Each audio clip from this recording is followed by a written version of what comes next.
बैठो, चुप करके बैठो। अरे आज यहाँ बैठे हुए हो, हवाई जहाजों में चलते हो और उनमें चलते हो, किसने दिए, किसने बनाए? आज स्कूल कॉलेज यूनिवर्सिटी किसने बनाए? IIT किसने बनाई?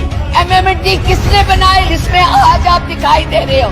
क्या किया है 6 साल में? केवल भारत को तोड़ने की कोशिश की है, भारत को काटने की कोशिश की है और कुछ नहीं किया है।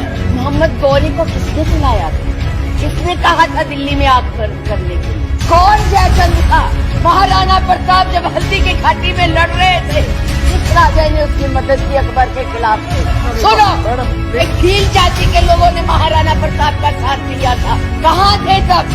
आज बात करते हैं देश को आजाद कराने के लिए अहिंसा का पाठ पढ़ाया। आप क्या जाने अहिंसा, जो लाठी लेके तो ट्रेनिंग देते हैं। कोई भी आपके प्रधानमंत्री के खिलाफ, आपके गृह मंत्री के खिलाफ, उनकी नीतियों के खिलाफ बोले, वो देशद्रोही हो गया है। 6 साल के बच्चों को भी नहीं आप तो छोड़ रहे, आप क्या करेंगे? श्रीमती विप्लव ठाकुर जी। माननीय उपाध्यक्ष जी, धन्यवाद। मैं ये राष्ट्रपति के अभिभाषण पर धन्यवाद प्रस्ताव के लिए खड़ी हुई हूँ, पर मुझे समझ नहीं आ रहा कि मैं धन्यवाद किस बात का करूं, कहां से शुरू करूं। मुझे लगता है, आप अब चुप रहिए, मुझे लगता है बैठकर इंटरवेन न करें आप। मुझे लगता है कि एक कुशल गृहिणी अपना ट्रंक उसको पेंट करके अपनी पुरानी चीजें उसमें डाल देती है। यही इस अभिभाषण में है, कुछ नया नहीं है। वही उज्ज्वला है, वही दीनदयाल है और वही पे जो है मिशन की बातें हो रही हैं। बेरोजगारी की कोई बात नहीं है, महंगाई की कोई बात नहीं है, क्योंकि इनको उसकी चिंता ही नहीं है। ये नौजवानों के लिए कुछ करना ही नहीं चाहते।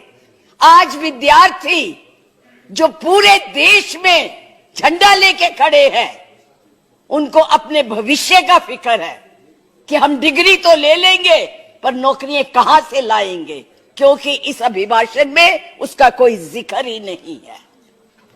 ये अभिभाषण ऐसे लगता है जैसे मुंगरी लाल के सपने दिखाए जा रहे हैं। मुंगरी लाल के 2014 में भी दिखाए थे, अभी भी दिखाए रहे हैं। अभी राणा जी बोल के गए, राणे कि जी कांग्रेस भी मैनिफेस्टो देती थी, हमने करके दिखाया है। आज अगर आप गरीबी की रेखा से नीचे देखें तो लोगों का हुआ है। अरे आज यहाँ बैठे हुए हो, हवाई जहाजों में चलते हो और उनमें चलते हो, किसने दिए, किसने बनाए? आज स्कूल कॉलेज यूनिवर्सिटी किसने बनाए? IIT किसने बनाई? MMT किसने बनाई? जिसमें आज आप दिखाई दे रहे हो। क्या किया है 6 साल में? केवल भारत को तोड़ने की कोशिश की है, भारत को बांटने की कोशिश की है और कुछ नहीं किया है। बस वही करो। आज आप लोग इस देश को इस तरह से बांटना चाहते हैं। कुछ नहीं है, ना महिलाओं के लिए है। आज पूरी महिलाएं जो है इस चिंता में है कि हमारा भविष्य ठीक है, हम सुरक्षित है, वहां उनको कुछ दिया नहीं जा रहा। और मैं ये कहना चाहूंगी कि मैं पूछना चाहती हूं, क्योंकि आप बहुत इतिहास के बखे हुए हैं, मोहम्मद गौरी को किसने बुलाया था? किसने कहा था दिल्ली में आग बंद करने के लिए? कौन जयचंद था? कौन जयचंद था? महाराणा प्रताप जब हल्दी की घाटी में लड़ रहे थे, किस राजा ने उसकी मदद की अकबर के खिलाफ में? बैठ जाइए, बैठो, चुप करके बैठो। सुनो मैडम, प्लीज आप चेयर को एड्रेस करें मैडम, प्लीज।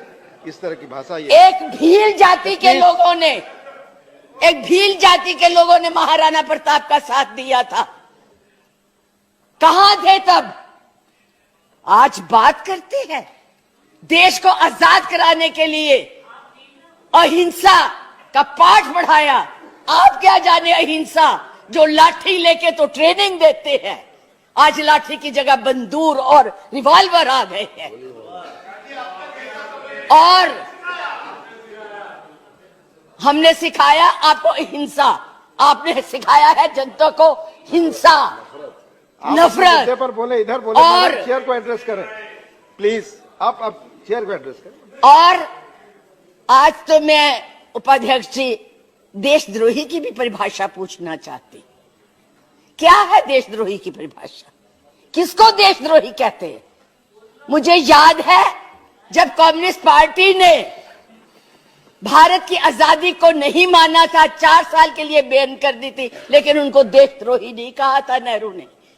सरकार ने देशद्रोही नहीं कहा था। पंडित नेहरू के खिलाफ लोकसभा में वाजपेयी जी बोलते थे, उनको देशद्रोही नहीं कहा था। आज कोई भी आपके प्रधानमंत्री के खिलाफ, आपके गृह मंत्री के खिलाफ, उनकी नीतियों के खिलाफ बोले, वो देशद्रोही हो गया है।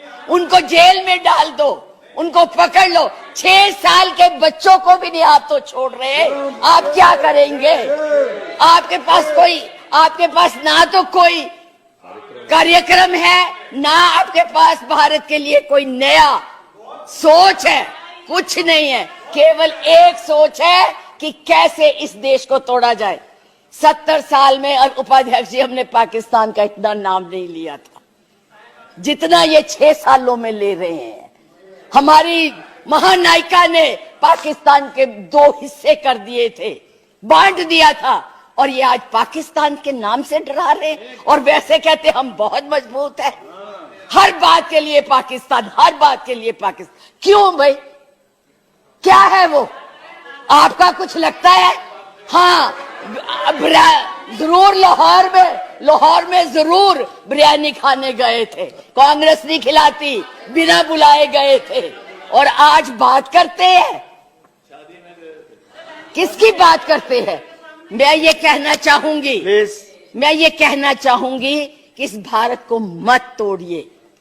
बड़ी मुश्किल से पटेल नेहरू ने इकट्ठा किया है, आप तोड़ रहे हैं। आप नहीं कहते हैं, आप तोड़ रहे हैं, इसका विभाजन कर रहे हैं, लोगों को बांट रहे हैं। मैडम, आप चेयर को एड्रेस करें, आपस में मैं तो उनको एड्रेस ही नहीं करती जी। मैं उनको समझती कुछ नहीं हूँ, वो है ही कुछ नहीं। जिनको बोलने की समझ नहीं है, उनसे क्या बात करनी है? मैं तो ये कह रही हूँ कि इस देश को मत बांटिए, इस देश के टुकड़े मत कीजिए, नफरत मत फैलाइए। बहन जी चुप रहिए, अपनी बारी में बोल लेना जो बोलना होगा, अब चुप करके बैठी रहिए प्लीज। अब देश के टुकड़े मत कीजिए।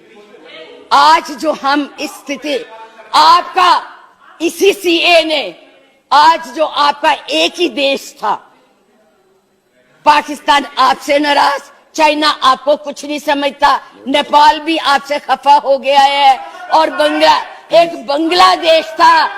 बांग्लादेश था जिसको भी आपने इस सीएए से नाराज कर दिया है। आज वो भी सोच रहे, उसके 4 मंत्रियों ने अपना प्रोग्राम कैंसिल किया। एक उसमें कि इस देश में ऐसी बातें हो रही है, इतना ज्यादा। आप कहते हैं कि यूरोपियन यूनियन को हक नहीं है बोलने का, प्रस्ताव लाने का, तो उनके एमपी क्यों ले आए थे? उनको कश्मीर क्यों ले गए थे? आपने खुद उनको इनवाइट किया है, आपने खुद इसको इंटरनेशनल बनाया है, आपने खुद इनको, दूसरे लोगों को इसके ऊपर दखल देने के लिए बुलाया है, और उन्हें नहीं बुलाया। जब तक हमारी सरकारें थी, किसी की हिम्मत नहीं पड़ती थी हमारे देश की तरफ देख ले। आप लोगों ने किया है ये सब, अपनी करतूतों को छुपाने के लिए उन लोगों की मदद ले रहे हैं। आपके पास कोई प्रोग्राम नहीं है, आपके पास कोई कार्यक्रम नहीं है, केवल एक कर्म है कि गोली से उड़ा दो जी, मार दो जी, खिला दो जी। यही आपकी यही आप करने जा रहे हैं। इसलिए मैं आप लोगों से कहती हूं कि इस देश को मत बांटिए, इस देश की एकता को बनाए रखिए। इस देश में जो भी यहाँ है, आज वो सदियों से रह रहे हैं, अभी नहीं आए हैं। अब पाकिस्तान और बांग्लादेश, अरे भाई वो तो है ही इस्लामिक कंट्रीज, उनके बारे में क्या बोलना है? हम तो सेकुलर, हम तो धर्म को मानते हैं। किस धर्म की बात आप करते हैं? किस राम की बात करते हैं जिसने अपनी मर्यादा को रखने के लिए जनता की बातें सुनी थी? उस जनता की बात सुन के उसने सीता को वनवास भेज दिया, और आप लोग बात तक नहीं करना चाहते। किस राम राज्य की बात करते, किसको पूजते हैं आप?